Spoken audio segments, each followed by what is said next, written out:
Gracias y paz, amados hermanos y amigos.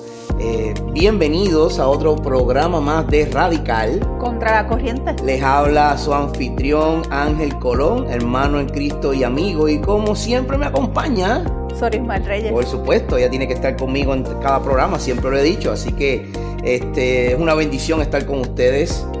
Nos gozamos el estar con ustedes. Hoy estamos en nuestro episodio número 15. Para la gloria de Dios, los números hablan por sí solos. No voy a hablar más de eso porque ya lo hemos dicho suficiente. Pero sí tenemos que reconocer que Dios ha llevado esto a un lugar donde no esperábamos. Sí, no, estamos sumamente agradecidos. Ya estamos a punto de terminar esta primera temporada. Ha sido de gran éxito. Recibimos muchos mensajes de parte de ustedes, así que somos más que agradecidos de tenerlos a ustedes como audiencia. Exacto. Somos bendecidos y esperamos poder ser de bendición a ustedes. Como saben, esta temporada nos hemos enfocado en tratar de demostrar cómo conocer mejor a nuestro Señor Jesús. La mayoría de los episodios que hemos hablado de los hábitos de Jesús y nos hemos basado en el libro de Jay Dennis, que tiene ese mismo nombre, Los Hábitos de Jesús. Excelente libro, se los recomiendo.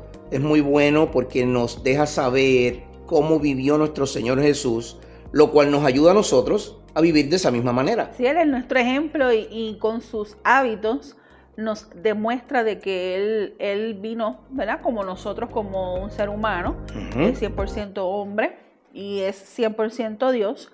Y nos demostró que el ejemplo de Él era el que nosotros tenemos que seguir. Definitivo. Entonces, partiendo de eso, hablamos sobre los hábitos de Jesús y ya como estamos cercanos a la Semana Mayor, pues estamos un poquito más hablando sobre lo que hizo nuestro Señor Jesús en esos últimos días de su vida terrenal. Comenzamos hablando de quién fue Jesús de Nazaret, por qué tenía ese nombre. Hablamos de a qué vino Jesús de Nazaret, ¿verdad? Cuál fue el propósito mayor, que fue el de revelar al Padre. Él dijo, el reino se ha acercado. Y entonces, bajo ese propósito mayor, que lo vemos como un macro, hay un propósito que también puede ser un macro, pero es un poquito menor porque abarca muchas más facetas, como el rescate, la purificación, el buscar lo que se había perdido, levantarnos de los muertos porque en Él estaba la vida, como dice Juan. Entonces, si en Él estaba la vida y nosotros no estábamos en Él, pues estábamos muertos. Exacto. Entonces, Él nos ha dado vida para con el Padre.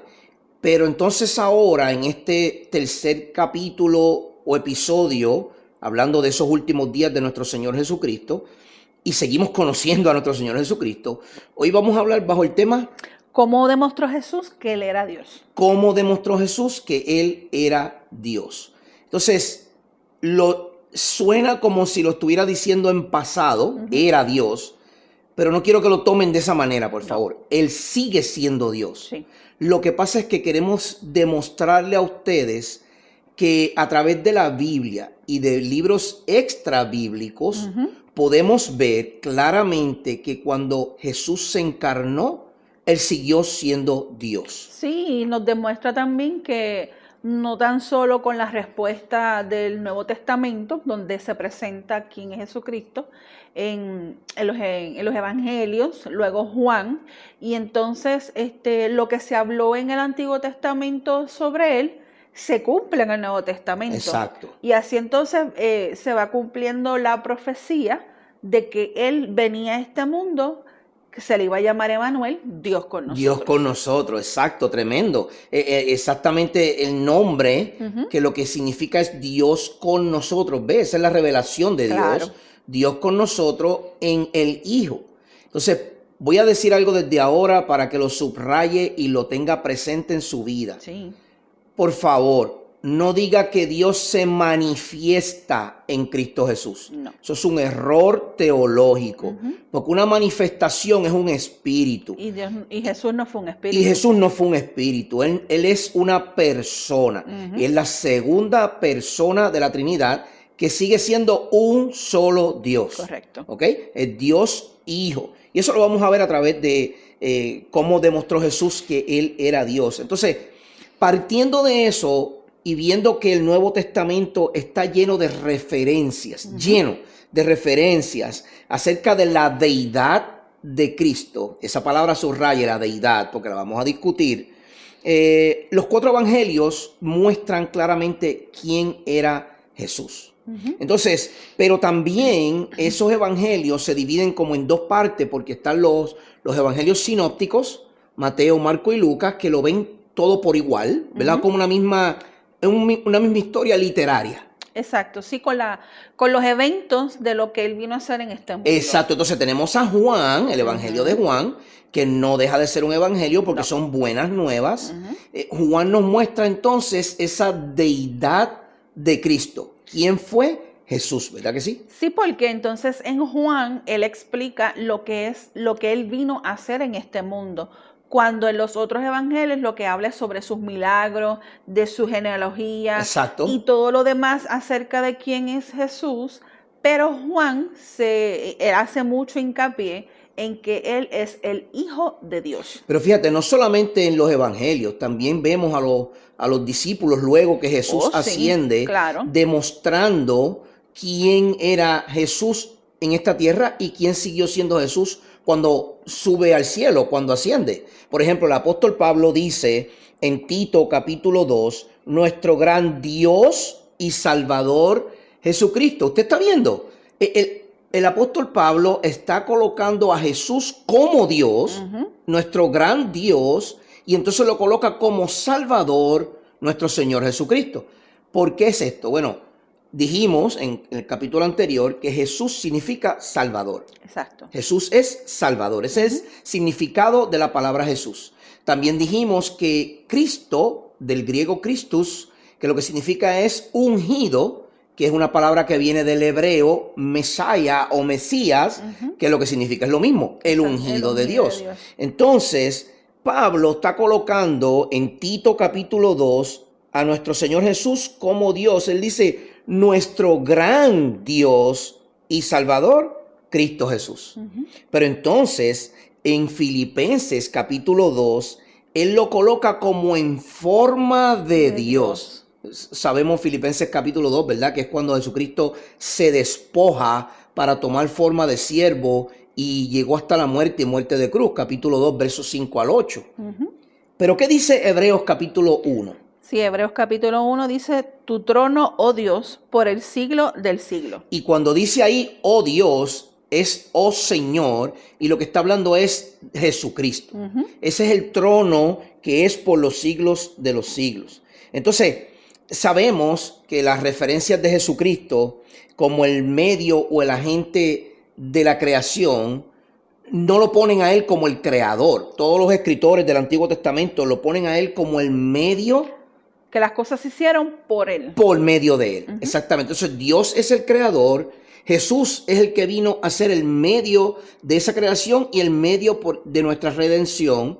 Y entonces el Espíritu Santo es ese soplo de vida que se le da a esa nueva creación. ¿Qué dice Juan capítulo 1, verso 3? Dice, todas las cosas fueron hechas por medio de él y sin él nada de lo que ha sido hecho fue hecho. ¿Ves la importancia de Jesús cuando vino?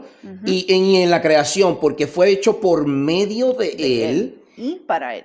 Y sin él, nada de lo que ha sido hecho pudo haber sido hecho.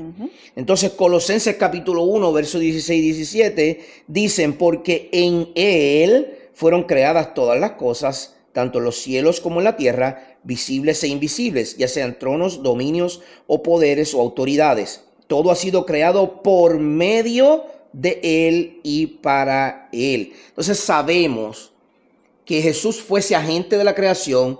Jesús juega un rol o tiene un rol importantísimo tanto en la creación como en la redención. Pero entonces, si estamos hablando de la deidad de Cristo, estamos hablando de quién es Jesús y cómo Él se mostró como Dios. ¿Qué significa esa palabra deidad?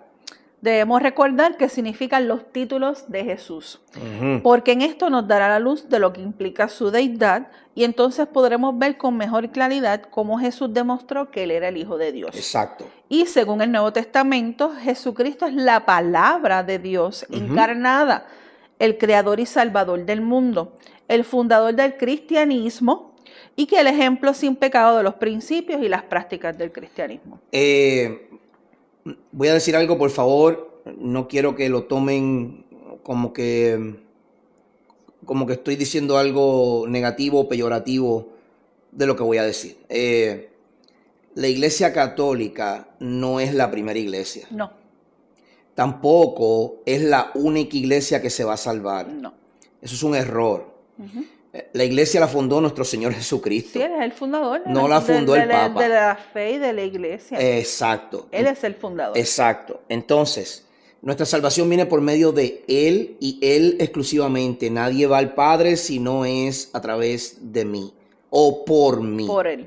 Entonces, tenemos que tomar eso en cuenta cuando hablamos de quién es el fundador de la iglesia, cuál fue la primera iglesia que se estableció, porque las denominaciones hoy día todas claman lo mismo y aquí no venimos a clamar denominaciones. No. Yo me podría considerar bautista, creo en los fundamentos y en las enseñanzas bautistas, pero yo no soy bautista, yo soy evangélico, yo creo en los evangelios. Sí, Yo sigo en la Cristo. Biblia, yo soy bíblico. Claro. Yo me podría considerar un calvinista, sí, claro que sí, y lo digo abiertamente, no tengo por qué temer en eso. Me considero calvinista, reformado, esa es mi postura. Si usted quiere debatirla, pues nos podemos sentar y debatirla amigablemente. Pero yo no soy ni calvinista ni reformado, yo soy bíblico. Yo creo lo que la Biblia dice y lo que los evangelios dicen. Entonces Jesús es su nombre personal, dijimos que significa Salvador.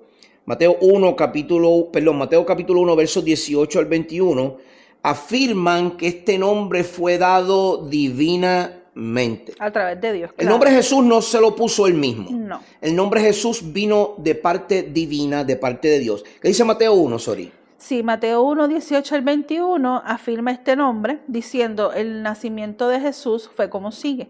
Estando su madre María, comprometida para casarse con José, antes de que se llevara a cabo el matrimonio, se halló que había concebido por obra del Espíritu Santo. Entonces José, su marido, siendo un hombre justo y no queriendo denunciarla públicamente, quiso abandonarle el secreto. Pero mientras pensaba en esto, se le apareció en sueños el ángel de Jesús diciéndole: José, hijo de David, no temas recibir a María tu mujer, porque el niño que se ha engendrado en ella es el del Espíritu Santo.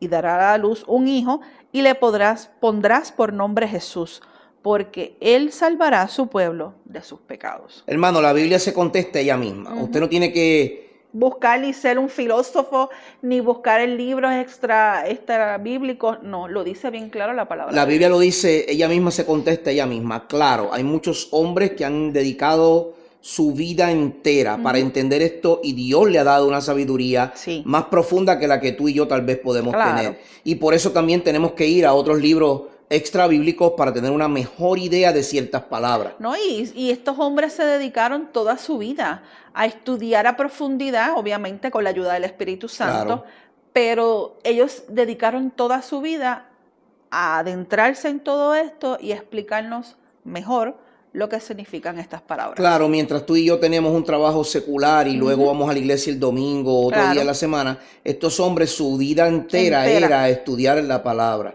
Entonces, pero no hay ninguna otra fuente que se explique ella misma que no sea la misma Biblia. Y eso fue lo que el mismo Jesús nos enseñó, lo que es la hermenéutica propia o lo que es la exégesis propia, que es extraer de la misma Biblia. De la misma Biblia. Entonces, verso 18 dice, el nacimiento de Jesucristo fue como sigue.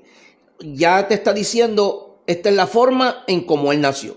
Ya te está diciendo eso. Entonces, dice que fue concebido por obra del Espíritu Santo. Ya sabemos que su deidad es porque viene divinamente. Ya viene de arriba, ya viene de Dios. Entonces, José, el marido de María, él quería abandonarla, pero él no quería que se viera para que la fueran a apedrear, porque eso es lo que podía suceder. Ella iba a morir. Eso es lo que iba a suceder. Pero en ese mismo momento se le aparece el ángel del Señor y le dice, subraye esta palabra, José, hijo de David, hijo en letra minúscula, porque eso es otro título de Jesucristo, ¿ok? Pero aquí en este caso es José, hijo de David, no temas. Entonces, lo que fue engendrado es del Espíritu Santo, y en el último verso le dice, le pondrás por nombre Jesús. La misma Biblia te da la respuesta, porque él salvará a su pueblo de sus pecados. Entonces, Jesús fue un nombre dado por Dios. Eso no es un invento del humano. Dios le dio el nombre Jesús, que significa Salvador. Entonces, como había muchos Jesús en esa época, pues entonces sus padres, siendo de la época de la región de Nazaret, le apodaron o le pusieron por sobrenombre, por decirlo de esa manera, para identificarlo, Jesús de Nazaret. Entonces, qué cosa que en el área de Nazaret, el mar de Galilea, fue donde se estableció su ministerio más grande. Los evangelios también llaman a Jesús como el Cristo. Ya dijimos que el Cristo es el ungido de Dios. Y eso lo vemos en Hechos capítulo 2, cuando entonces ahora se le comienza a decir Jesucristo. O sea, el ungido Salvador. Eso es lo que significa. Ya ahí se presenta el propósito. El propósito, exacto. Por el cual él vino a la tierra. Exacto, ese fue el propósito por el cual él vino. Él vino a salvar, ¿verdad? Revelando que él viene de Dios y que él es Dios. Entonces, ahora que hemos visto estos nombres, que ya los habíamos discutido la pasada semana, estos títulos como el hombre, el hijo del hombre, hijo de David, son títulos que él también utilizó dentro de su ministerio, que apuntan a por qué él era el hijo de Dios o cómo lo demostraba. Sí. Por ejemplo, en Mateo capítulo 9, verso 6, ¿qué dice? Dice, pues para que sepan que el Hijo del Hombre tiene autoridad en la tierra para perdonar pecados. Entonces dijo al paralítico, levántate, toma tu camilla y vete a tu casa. Él mismo se está llamando el Hijo del Hombre. Vieron que ahorita yo dije José, hijo de David. Ahí aparece hijo en minúscula. Ahora los escritores de la Biblia están colocando estas palabras de Jesús en letra mayúscula. Sí, hijo con letra mayúscula. Hijo con letra mayúscula del hombre. Luego vamos a explicar más adelante lo que significa. Pero en Hechos capítulo 7 dice, verso 56, y dijo, este es Esteban cuando lo están apedreando. Usted sabe este evento histórico, sí, ¿verdad? El primer mártir. El primer mártir, como se le conoce. Dice Esteban, y dijo, veo los cielos abiertos y al Hijo del Hombre de pie a la diestra de Dios. Nuevamente el título Hijo de Hombre, pero no se queda ahí. Mateo capítulo 20, verso 30 dice, y dos ciegos que estaban sentados junto al camino, al oír que Jesús pasaba, gritaron, Señor, Hijo de David, ten misericordia de nosotros. Nuevamente, el otro título que el Señor Jesús utilizó en esta tierra fue Hijo de Hombre e Hijo de David. Decían los ciegos, ellos los reconocían como el Hijo de David, o sea, la promesa que Dios había hecho a través de David, el pacto davídico, ese pacto davídico manifestado en carne, ahora estaba haciendo milagros y prodigios. Lo identificaban. Y la gente lo estaba identificando como ese que iba a venir a salvarles. Y ahora lo estaban llamando Hijo de David, o sea, Hijo del pacto. Hijo del pacto. Entonces, tenemos que enfatizar que el hecho de que Jesús tuvo y tiene un cuerpo humano como nosotros, y esto lo podemos ver en muchos pasajes de la Biblia, no implica que él perdió ese cuerpo humano cuando ascendió. No. ¿Ok? Y eso también lo vamos a discutir. Pero Jesús nació humanamente como tú y como yo. Y eso es importante para él demostrar que él era hijo de Dios, la deidad, ¿verdad? Entonces, él nació de la misma manera que tú y que yo. Eso lo podemos ver en Lucas capítulo 2. Nació como cualquier otro niño y creció como cualquier otro niño. O sea, él era 100% hombre. Él demostró que era 100% hombre y hermanos, déjenme decirle algo, miren, y amigos, porque tal vez tú como creyente lo has leído y lo has escuchado en la predicación y sabes o crees, ¿verdad?, que Jesús fue 100% hombre y 100% Dios. Pero para aquel que no cree, es importante nosotros poder presentar la data para que usted pueda comprenderlo. Y quiero que sepa que a pesar de que no hay muchos escritos extra bíblicos, sí hubo unos hombres que vivieron en ese primer siglo, empezando el segundo siglo, que presenciaron a Jesucristo, presenciaron lo que sucedió en su crecimiento y los testigos oculares que estuvieron en esa época. Y los que sobre 500 testigos oculares, o sea, que vieron que Jesucristo fue crucificado y que Él resucitó de entre los muertos. Y entonces, partiendo de ahí, tenemos que ir un poco más atrás y ver su nacimiento. Claro. Tenemos que hubo reyes, hubo magos. Sí, que están contados en la historia. Como que un evento que sucedió. El evento más claro, que es histórico, es la muerte de los primogénitos. Sí, de los niños menores de 2 años, cuando Herodes estaba siendo rey. Exacto. Y en esa misma época, Herodes hizo eso porque tenía temor que miedo. Jesús le quitara su trono, porque él sabía, porque Herodes era de ascendencia judía. Sí. Él era parte judío. Y al ser parte judío, él sabía que iba a venir un rey. Y cuando él escucha del nacimiento de este niño, hay que eliminarlo. Él dijo, no. Esta masacre yo la voy a llevar a cabo porque él no me va a quitar mi trono. No. Jamás en la vida. Entonces hay datos históricos que confirman que Jesús nació. De hecho, mire, amigo que me escucha, hable con un musulmán. El musulmán le va a confirmar mejor que yo que Jesús nació. Sí, y los astrólogos también, a través de la ciencia se puede confirmar que hubo. El evento de las estrellas y todo lo demás, la ciencia ha confirmado eso. La ciencia ha confirmado el tiempo detenido. ¿Por qué febrero es más corto en días? Porque se oró y el sol se detuvo. Todos esos están marcados en la esos eventos son históricos. La ciencia lo ha confirmado. Entonces, si usted que no es creyente no puede creer que este Jesús vino, mire, no le pregunte a un creyente, vaya y pregúntele a un musulmán. El musulmán se lo va a confirmar. Yo he visto debates de musulmanes certificando. Sí. Jesús vino, nació e hizo milagros en esta tierra. Él definitivamente tenía el poder de Dios, aunque ellos no lo dicen como Dios, ¿verdad? Pero ellos sí certifican que tenía el poder de Dios. Entonces, Lucas, nuevamente, en el capítulo 2, nos dice cómo nuestro Señor nació. El niño crecía y se fortalecía, progresaba en sabiduría y la gracia de Dios lo acompañaba. Lucas capítulo 2, verso 40. O sea que estamos viendo a Jesús de Nazaret, a ese niño que nació, ya con la gracia de Dios, siendo Dios, manifestando su poder en esta tierra. Entonces, además de que Lucas nos dice sobre su nacimiento, en el verso 52 de ese mismo capítulo 2 dice, Jesús siguió creciendo en sabiduría y estatura y cada vez más gozaba del favor de Dios y de toda la gente. Increíble. ¿Verdad que sí? Entonces, Sori, ¿qué dice de su encarnación? Habla de la encarnación, que nuestro Señor padeció y sintió bajo todo lo que nosotros padecemos. Exacto. Se enfermó, me imagino que se habrá raspado las rodillas, que tuvo catarro, que sabrá Dios qué cosas hizo. A lo mejor hasta se rompió un brazo. Esto es yo especulando, claro. ¿Verdad? Como nos sucede a todos en nuestra niñez y adolescencia. Pero al final padeció lo más importante, lo que nosotros como humanidad merecíamos. Fíjate que tú has dicho algo especulativo, pero la Biblia, si lo analizamos bien, lo da por certero. Sí. Mira lo que dice Hebreos capítulo 4.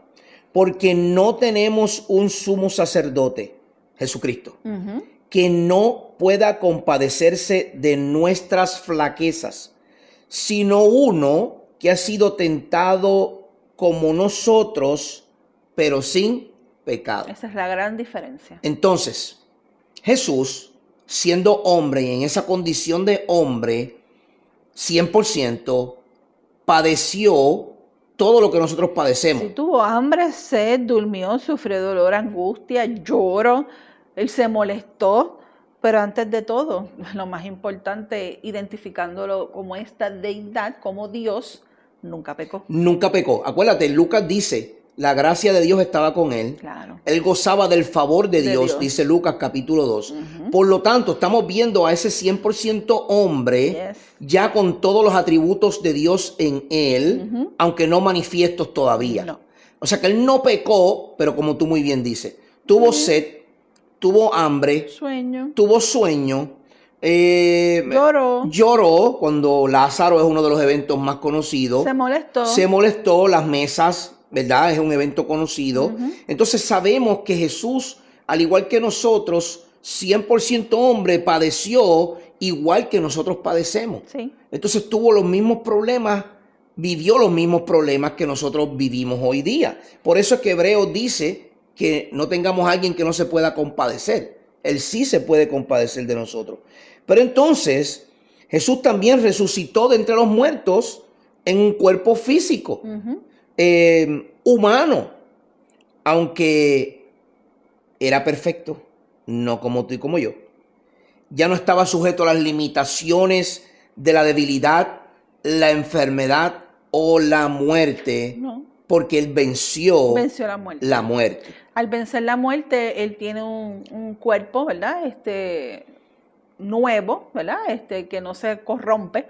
Y así vamos a estar nosotros. Nosotros en el momento en que el Señor venga en su segunda venida, nosotros vamos a resucitar los que estemos, ¿verdad? Muertos en el Señor. Y aquellos que estén, pues van a ser arrebatados. Pero vamos a tener ese cuerpo, igual que Jesús, un cuerpo glorificado, el cual no va a haber mancha, no va a haber dolor, no va a haber nada, porque ya Cristo lo hizo primero que nosotros. Y fíjate, si volvemos a la pregunta del principio, ¿cómo demostró Jesús que él era el Hijo de Dios? Ahí está. Aquí tenemos otra evidencia más. Claro. Él fue 100% hombre, sufrió como nosotros, no pecó en nada. Él cumplió con toda la ley desde su nacimiento, circuncidado al 8º día. O sea, él cumplió con toda la ley. Todo. Él cumplió con todo lo que Dios demandaba de nosotros, que nosotros no podíamos cumplir. Él lo cumplió, él muere, pero no se queda ahí. Porque él mismo dijo, a mí nadie la vida me la quita. No, yo la doy. Nadie me quita mi vida, yo la doy. Y yo mismo la tomo. O sea que él mismo se levanta de los muertos. Entonces se resucita, pero resucita para darnos una evidencia de que él sigue siendo 100% hombre y 100% Dios. ¿Cómo lo hace? Bueno, miren lo que le dice él en ese famoso discurso en Lucas capítulo 24. Él le dice a los discípulos, miren mis manos y mis pies. Soy yo mismo. Tóquenme y vean. Un espíritu no tiene carne ni huesos, como ven que los tengo yo. Eso es Jesús hablando en Lucas capítulo 24, verso 39. Él les está dando evidencias a los que estaban presentes. Y luego se le apareció como a 500, como tú muy bien dices. Luego miles lo pudieron ver. Y él les está diciendo, miren, soy yo. Miren mi cuerpo, tóquenme. Yo soy 100% hombre, pero ahora yo estoy glorificado. Ahora yo soy 100% Dios. Entonces les estoy mostrando que yo soy Dios. Yo soy el Hijo de Dios. Él les mostró que él no era un espíritu flotando, como a veces pensamos, ¿verdad? Sí. Como el evento de la paloma viniendo. Muchas sectas o muchos grupos lo ponen como literal una paloma, cuando eso no fue de esa manera. No. Es la forma en cómo se movía el espíritu, era con gracia, con fluidez, con suavidez, y de esa manera se posó sobre Jesucristo. Pero eso era el Espíritu Santo. Ahora estamos hablando de Dios mismo en Cristo Jesús. Entonces, en lo concerniente al cuerpo humano de Jesús, era como el nuestro en todos los sentidos antes de la resurrección, y después de su resurrección era todavía un cuerpo humano con carne y huesos. Pero obviamente, como yo mencioné anteriormente, hecho perfecto, glorificado. Exacto. Esta es la clase de cuerpo que nosotros tendremos cuando Cristo regrese y nos resucite también de entre los muertos. Ok, pausa. Esa es la evidencia Ujú, de que siendo Dios, claro. teniendo un cuerpo 100% humano, nosotros, los que hemos creído en Cristo, Ujú. este cuerpo de muerte va a ser resucitado a un cuerpo de vida, Nuevo. Ujú, glorificado como el de nuestro Señor Jesucristo. claro. Porque la Biblia dice que somos coherederos Herederos del de Él. reino. Ujú. Por lo tanto, lo que Jesús hereda, nosotros también lo heredamos. Él heredó un cuerpo incorruptible, nosotros también lo heredaremos. Él dio evidencia, el famoso Tomás, ¿verdad? Ver para creer. Él dio evidencia de que él era humano. Nosotros también vamos a tener un cuerpo humano Sí. cuando llegue ese momento. Y va a seguir existiendo en ese cuerpo en el cielo. Exactamente. Como la ascensión tiene el propósito de enseñarnos este evento. Eso fue lo que dijo Esteban. Claro. Sorry. Esteban vio al Hijo del Hombre. Ujú. Lo vio. Él vio un hombre parado al lado del trono. O sea, él está dando testimonio ante miles de testigos. Recuerden, esto es en el primer siglo. Ujú. Esto no fue antes de Cristo. Esto es No. en el primer siglo, Ujú. donde Esteban está viendo esta visión. Entonces, ¿por qué era necesaria la completa humanidad de Jesús?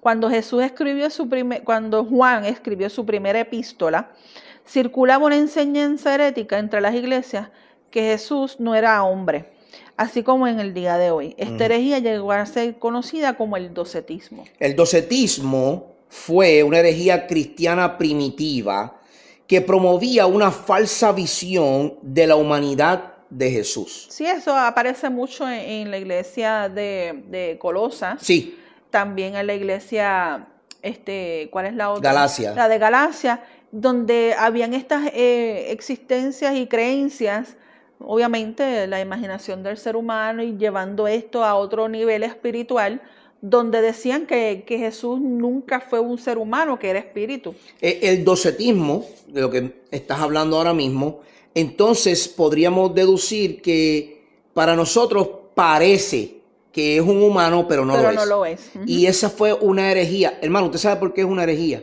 Porque si usted no puede creer en su corazón que Jesús fue 100% hombre y 100% Dios, pues usted nunca va a tener un cuerpo incorruptible. No vamos a tener nunca un cuerpo glorificado. Ahora mismo, mira, voy a decir esto con mucha sensibilidad.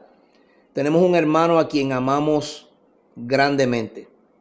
Bueno, teníamos un hermano a quien amamos grandemente porque falleció. Ujú. Falleció joven, mi edad, 49 años. Sí. De hecho, cumplía años el mismo mes que yo, en junio. Cumplía 50 años como yo. Y este varón falleció en estos días. Ayer fue el velatorio, hoy es su entierro. El entierro del cuerpo terrenal, del Exacto. este cuerpo decadente. Ujú. La evidencia de que nosotros vivimos en un mundo pecaminoso es que nos morimos. Ujú. Porque si no nos muriéramos, fuéramos eternos, ¿verdad? Pero no lo somos. No. Nos morimos. Nos queda, como yo hablaba con su hijo ayer, nos queda la certeza y la esperanza de que en algún momento estaremos con él en el paraíso. Claro. Yo no sé si lo voy a ver o no, pero sí sé que va a estar allí conmigo. Pero también sé que allí conmigo él va a tener un cuerpo glorificado, como también yo lo voy a tener.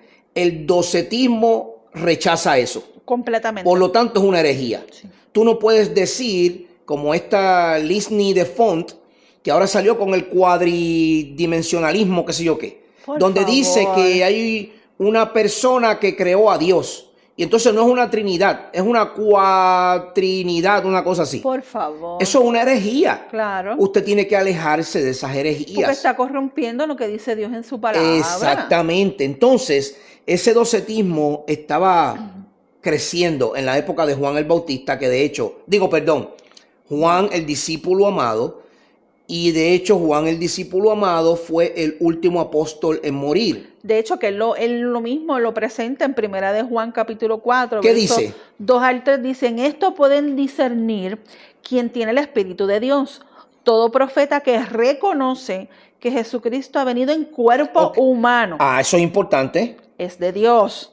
Todo profeta que no reconoce a Jesús no es de Dios, sino del anticristo. Mira qué tajante es Juan. Juan dice, si tú no puedes reconocer que Jesús vino en cuerpo humano, ¿Ya? tú eres un anticristo. Sí. Tú No, no eres un eres, hereje. eres un hereje. Es lo que está diciendo Juan. Tú tienes que reconocer la dualidad. vino en cuerpo humano, pero también era 100% Dios. Entonces, el apóstol Juan entendió esto perfectamente porque caminó con Jesús. Y recuerden, esto es un testigo ocular que murió aproximadamente el año 98 después de Cristo. Y justo en esa época, el escritor y teólogo, que no me acordaba en el capítulo anterior, Flavio Josefo. El capítulo anterior no me acordaba del nombre, señor, pero ahora sí salió. Sí. Ese escritor vivió en esa misma época. Sí. Él también fue un testigo ocular extra bíblico que nos da a entender a nosotros los eventos que sucedieron en la época de Jesús y su último apóstol, que fue Juan, el discípulo amado. Entonces, cuando miramos a lo largo del Nuevo Testamento, podemos ver muchas razones de por qué Jesús tenía que ser completamente humano, si es que iba a ser el Mesías y ganar nuestra salvación. Él tenía que ser 100% humano. Yo les voy a dar 7 razones de por qué, que esto no es una lista exhaustiva, esta lista puede ser más larga, ¿verdad? Sí, pero voy a dar 7 razones de por qué Jesús tenía que ser 100% hombre y 100% Dios. La primera, para obediencia representativa. La obediencia representativa lo que significa es que lo que Adán no pudo hacer en el huerto, el segundo Adán lo iba a hacer en la cruz, nuestro Señor Jesucristo. Claro. Él iba a representar la raza humana en la cruz del Calvario. Eso es una obediencia representativa. Sí. ¿Cómo vemos eso? Es Filipenses capítulo 2. Él obedeció al Padre, se sometió, se despojó y fue a la cruz del Calvario. Lo que Adán no pudo hacer en el principio. Número 2. Para hacer un sacrificio vicario, es decir, tiene las veces, el poder y las facultades para colocarse en nuestro lugar. Ok. El Papa no es el vicario de Dios en la tierra, ni tampoco es el vicario de Cristo en la tierra. No. Si él lo fuese, él tenía que tener el poder y las facultades para colocarse en nuestro lugar. ¿Cómo él tenía que hacer eso? Ir a morir por nosotros. ¿Tú has visto algún papa que se ha ido a crucificar por nosotros? No. Ninguno. Por lo tanto, él no es vicario de Jesús en la tierra. No, el vicario fue Cristo. Exacto, y se podría haber crucificado, pero no iba a resucitar. No iba a resucitar, exactamente. Entonces, por lo tanto, hermano y amigo, nuestro vicario es Jesucristo, que él sí tuvo el poder y las facultades para darse el mismo en nuestro lugar y volver a tomar el mismo la vida, venciendo la muerte. Número 3. Para ser el único mediador entre Dios y los hombres. Dios está aquí, arriba. Estoy haciendo el gesto para los que nos escuchan. Imaginen su mano en lo más alto. Extienda su mano hacia arriba y ahí está Dios, en lo más alto. Nosotros, el humano, estamos acá en la tierra, en lo más bajo. En lo más bajo. Quien se puso en medio nuestro, porque lo que había en ese espacio era la ira de Dios. De hecho, eso es lo que hay en ese espacio ahora mismo. Exacto. La ira de Dios. Pero cuando Cristo vino y se puso en el medio, Él opacó esa ira, tomó esa ira de Dios, la absorbió en la cruz por nosotros. Entonces, siendo humano y 100% Dios, por eso es que podemos saber que Él demostró ser Dios. Esa es la pregunta inicial de todo este estudio. ¿Cómo demostró Jesús que Él era Dios? Él se puso en el medio, siendo 100% humano, 100% Dios, se puso en el medio de la ira de Dios y absorbió esa ira por nosotros. Y otro hecho claro que se manifiesta en la palabra del Señor en la Biblia es cuando Cristo murió en la cruz, el velo se rasgó en el lugar, ¿verdad? En el templo, se rasgó. ¿Por qué? Porque ahí se rompió esa pared que había entre Dios. Divisoria. Sí, y los hombres en el lugar santo y el lugar santísimo. Ya ese sacrificio de animales, el derramamiento de sangre, Cristo lo cumplió. Claro. Y así es que se demuestra que Él es el mediador entre Dios y los hombres. Por eso es que Él pudo cumplir el propósito, porque fue mediador, y esa es la número 4. ¿Qué dice? Sí, para cumplir este propósito original de Dios de que el hombre gobernara la creación. Cuando Cristo vino en esa condición de hombre, cuando lo fueron a arrestar en Getsemaní, que los soldados fueron a buscarlo, ellos fueron a preguntar quién es. Jesús dijo, yo soy. Nada más tenía que decir. Todos cayeron al piso. ¿Por qué? Porque es la autoridad de Dios mismo hablándole a la humanidad. Él demostró que 100% hombre, él iba a ser el gobernante de la humanidad. ¿Ok? De hecho, cuando van ante el rey y ¿eres tú el Cristo? ¿Eres tú el...? ¿Tú lo dices? Tú lo has dicho. Pero en una ocasión al final él dice, yo soy. Yo soy. Entonces, número 5. Para ser nuestro modelo y ejemplo en la vida. De esto se trata. ¿Qué es lo que nosotros hemos estado hablando? De esto se trata el podcast. Claro. De esto se trata esta clase. De poder entender quién fue Jesús, a qué vino Jesús. Hoy estamos demostrando cómo Jesús demostró que Él era Dios. Y Él lo hizo dándonos un ejemplo de vida. Humanamente hablando, Él nos demuestra cómo vivir. Número 6. Para ser el modelo de nuestros cuerpos redimidos. Hermoso. Cuando Él le dijo a María, no me toques. No me toques porque yo estoy lleno de poder. Todavía. Nosotros vamos a llegar a un punto en que seremos glorificados con Él. Y tendremos un cuerpo como el de Él. Y número 7. Para compadecerse como sumo sacerdote. Ahorita lo leímos en Hebreos 4. No tenemos un sumo sacerdote que no se pueda compadecer de nosotros. Al ser humano como tú y como yo, Él padeció como tú y como yo, y ahora Él se puede compadecer de nosotros porque sufrió lo que tú y yo sufrimos. Entonces ahora hablemos de su deidad. Para completar la enseñanza bíblica, para poder completar todo esto acerca de Jesucristo, debemos afirmar no solo que era completamente humano, sino que también era completamente divino o completamente Dios. Entonces, aunque la palabra encarnación no aparece en la Biblia, la iglesia primitiva ha usado este término encarnación para referirse al hecho de que Jesús es Dios en carne humana. La encarnación de Jesús fue la acción del Dios Hijo por medio del cual Él tomó la naturaleza humana. Recuerden, Él no se manifiesta, Él toma la humanidad. Él sigue siendo Dios, pero toma la humanidad. Entonces, esa es esa unión que Él tiene, donde Él es 100% Dios, 100% hombre, unión hipostática. Exacto. ¿Ok? Entonces, la prueba bíblica de la deidad de Cristo es muy amplia en el Nuevo Testamento. Sorry, el término divinidad. Sí, el término deidad o divinidad aparece 3 veces en la versión de la Reina Valera, en Hechos 17:29, Romanos 1:20 y Colosenses 2:9. En cada uno de estos 3 versículos se usa una palabra griega ligeramente diferente, pero la definición de cada una es la misma, una deidad o naturaleza divina. La palabra deidad se utiliza para referirse a la naturaleza esencial de Dios, la esencia misma, sus atributos y su poder. Y esta es la parte que más me gusta, porque en esta parte podemos ver a ese Jesús que ya dijimos que había nacido, que los reyes lo vieron, que los magos lo vieron, que el rey lo quería matar, los pastores lo vieron, 500, miles de testigos saben que Jesús nació, pero ahora vamos a demostrar que Él era Dios, que Él es Dios. ¿Cómo sabemos cómo Jesús demostró que Él era Dios? Mira, Jesús tiene la esencia del Dios mismo.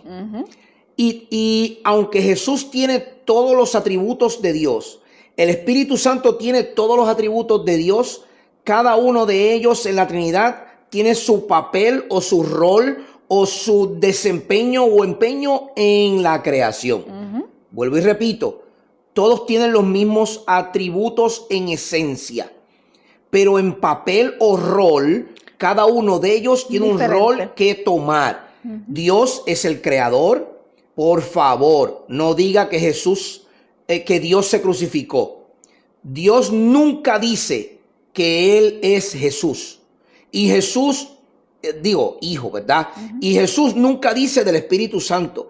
Cada uno de ellos sabe cuál es su papel dentro de la Trinidad. De hecho, Jesús mismo se sometió a la voluntad del Padre. Exacto. ¿Y a quién le oraba Jesús? A Dios. A Dios constantemente. Por lo tanto, cada uno de ellos tiene los mismos atributos, el mismo poder y la misma divinidad. Ahora, cuando se usa la palabra en la Escritura para referirse a Cristo como Dios, la palabra en el griego es theos. Por eso es que se dice teólogos, porque de ahí viene la palabra. El estudio. Es el estudio de Dios. En el mundo pagano, como dijimos en el episodio anterior, lo utilizaban para referirse a dioses. Pero en nuestro ámbito cristiano es para el estudio de Dios. Y en la Biblia, esa palabra teos se utiliza para referirse a Cristo. Juan capítulo 1, verso 1, ¿qué dice? En el principio ya existía el verbo, y el verbo estaba con Dios, y el verbo era Dios. Esa palabra Dios al final es teos. Teos. Y esa palabra teos es para referirse a Jesucristo. Sí. Entonces el verso 18, ¿qué dice? Nadie ha visto jamás a Dios, el unigénito de Dios. No, el unigénito Dios. Que está en el seno del Padre, Él lo ha dado a conocer. Lo que está diciendo ese Juan capítulo 1, verso 18 es, nadie jamás ha visto a Dios, pero el unigénito, o sea, Dios, Cristo mismo, que está en el seno del Padre, lo ha dado a conocer. Pero mira lo que dice Pablo en Romanos capítulo 9, verso 5. De quienes son los patriarcas y de quienes, según la carne, procede el Cristo, el cual está sobre todas las cosas, Dios bendito por los siglos. Amén. Pablo llama a Jesucristo Dios eterno por los siglos. Pablo, el que se encontró con él en el camino a Damasco, el que fue al tercer cielo, el que estuvo en el desierto entrenándose con Cristo mismo, lo está llamando a él Dios. Y cuando le habla a Tito, uno de sus discípulos, en el verso 2, capítulo 2, verso 13, dice, aguardando la esperanza bienaventurada y la manifestación de la gloria de nuestro gran Dios y Salvador, Cristo Jesús. Mira todas las palabras que él utiliza. Y lo explica. Él utiliza la palabra Jesús, Salvador. Él utiliza la palabra Cristo, el ungido. Él utiliza la palabra Salvador, que es Jesús. Y él utiliza la palabra Dios para referirse a Jesús como ese ser divino. Entonces, existieron muchas evidencias oculares, ¿no? Sí, existieron evidencias oculares y testigos que presenciaron los atributos divinos que Jesús poseía, los atributos de su deidad, además de las afirmaciones específicas de la deidad de Jesús que vemos en muchos pasajes citados arriba, lo que hemos comentado. Exacto. Vemos muchos ejemplos de estas acciones en la vida de Jesús que apuntan a su carácter divino. Jesús, en su divinidad, compartía los mismos atributos del Dios Padre. Los mismos, ya lo dijimos. Por ejemplo, la omnipotencia. Sabemos que Dios es omnipotente, ¿verdad? Pero Jesús también es omnipotente. Sí. Escucha lo que dice Mateo 8:26. Y él les contestó, ¿por qué tienen miedo hombres de poca fe? Entonces Jesús se levantó, reprendió a los vientos y al mar, y sobrevino una gran calma. Los hombres se maravillaron y decían, ¿quién es este que aún los vientos y el mar le obedecen? Esa es la omnipotencia de Dios en la esencia en Jesús. Jesús mismo con el poder de controlar los vientos, el agua, todo, porque Él es omnipotente. Pero hay otro atributo de Dios que en esencia Jesús también lo comparte. Sí, ¿Cuál es? La omnisciencia. Esto se manifiesta, ¿verdad? Se presenta en Marcos capítulo 2, verso 8. Al instante Jesús, conociendo en su espíritu que pensaban de esa manera dentro de sí mismos, les dijo, ¿por qué piensan estas cosas en sus corazones? ¿Cómo Él lo va a saber? Porque Él es omnisciente. Él lo sabe todo, que eso es lo que significa esa palabra. Jesús vio el corazón, la mente de estos hombres y le dice, ¿qué están pensando de mí? Usted no tiene ni que hablarlo porque yo lo sé. Ahí está otra evidencia de su poder divino. Sí. La omnipresencia eso es que está en todo lugar a la misma vez, es otro atributo de Dios que en esencia también está en nuestro Señor Jesucristo. Mateo 28:20 dice, esto es una promesa, hermanos, amárrese de ella, ¿ok? Sí. Jesucristo dice, enseñándoles a guardar todo lo que les he mandado, y recuerden, yo estoy con ustedes algunos días. No, todos. No, todos los días hasta el fin del mundo. Ahí Jesús está mostrando su omnipresencia, Sí. la esencia de Dios de estar en todo lugar, en todo tiempo. Y por último, ese atributo tan grande que nosotros a veces hablamos, la soberanía de Dios en esencia en Cristo Jesús. Sorry, ¿qué dice Marcos capítulo 2? Sí, los versos 5 al 7 dicen, viendo Jesús la fe de ellos, dijo al paralítico, hijo, tus pecados te son perdonados. Pero estaban allí sentados algunos de los escribas, los cuales pensaban en sus corazones, ¿por qué él habla así? Está blasfemando.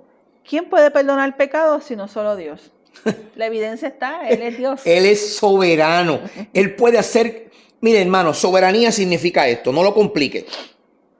Dios hace lo que quiere, cuando quiere, como quiere, a quien quiere y porque Él lo quiere. Esa es soberanía. Y Jesús mostró esa soberanía estando frente a estos hombres, perdonando pecados, y ellos mismos reconocieron diciendo, ¿quién es este que puede perdonar pecados si solo Dios puede perdonar pecados?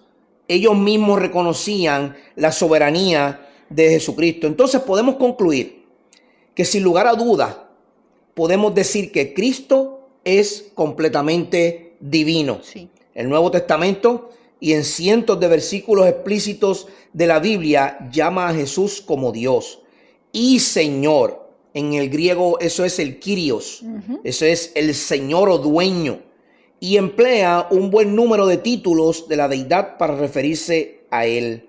En muchos pasajes también atribuye las acciones y palabras de Jesús que solo podían venir de parte de Dios, y afirman una y otra vez la plena y absoluta deidad de que Jesús es Dios. Colosenses capítulo 1, Sori, ¿qué dice? Colosenses capítulo 1, 19 dice, porque agradó al Padre que en Él habitará toda la plenitud. Fíjate, Pablo le dice a la iglesia de Colosa, al Padre le agradó que en Jesús habitara toda la plenitud de la deidad de Dios. Ahí estamos viendo a Jesús como Dios. Colosenses capítulo 2, verso 9 dice, porque toda la plenitud, toda, de la deidad reside o habita corporalmente en Él, en Jesús. Eso es otra evidencia más de que Jesús es Dios. Entonces, por último, con esto concluimos, las fuentes extrabíblicas, hermanos, son pocas. Eso lo dije al principio. Sí. Pero los que escribieron en esa época, todos afirmaban que Jesús era Dios. Flavio Josefo, Tácito, Plinio, no le ponga esos nombres a sus hijos, yo lo dije ya, no haga eso, no los marque por el resto de sus vidas. Pero todos estos hombres que escribieron en los primeros 2-3 siglos de la historia de la iglesia, todos reconocían que Jesús es Dios. No solo que era, sino que es Dios. Entonces, ¿por qué hoy día hay tanta negación? Es simple, hermanos, nuestra concupiscencia. Sí, queremos saber más que Dios, y al querer saber más que Dios, pues llegamos a nuestras propias conclusiones y lo vemos como cierto. Yo creo, Sori, que un poco más allá, si vamos un poco más allá, nosotros tenemos un serio problema. Y nosotros no queremos reconocer que haya otro superior a nosotros que nos puede dar acceso al Padre. Entonces, por eso vamos a los confesionarios, los que van a confesionarios, a confesarle sus pecados a otros pecadores, para que esos pecadores los absuelvan de sus pecados.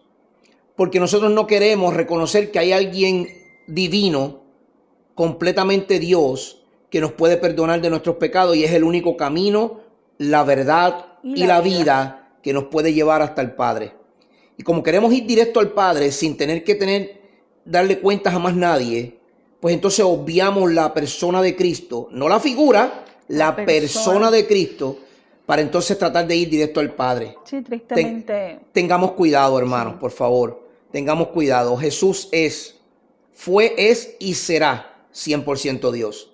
Él es el único camino, Él es la única verdad y Él es la única vida que nos puede dar eterna, ¿verdad? Vida eterna para estar junto al Padre. Ujú. No nos equivoquemos. No. Y no cambiemos la teología que los padres de la iglesia por tantos años han certificado. Sí, tantos sacrificios, tantos años de estudio, tantas cosas hermosas que algunos presenciaron y lo plasmaron en palabras. No dañemos esas cosas pensando en nuestras propias inventos en nuestra cabeza, sino que por fe, porque esto es bien importante, por fe creamos siempre que Dios plasmó en su palabra, en la Biblia, todo lo que nosotros teníamos que saber. Si usted quiere saber un poco más sobre la historicidad de Jesús hombre, por favor escríbanos. Claro. Tenemos información que le podemos hacer llegar Con para que mucho usted amor. pueda empaparse un poco más, ¿verdad? Sí. Porque después de todo, el creer es por fe. Exacto. Es por fe. Somos salvos por gracia por medio de la fe.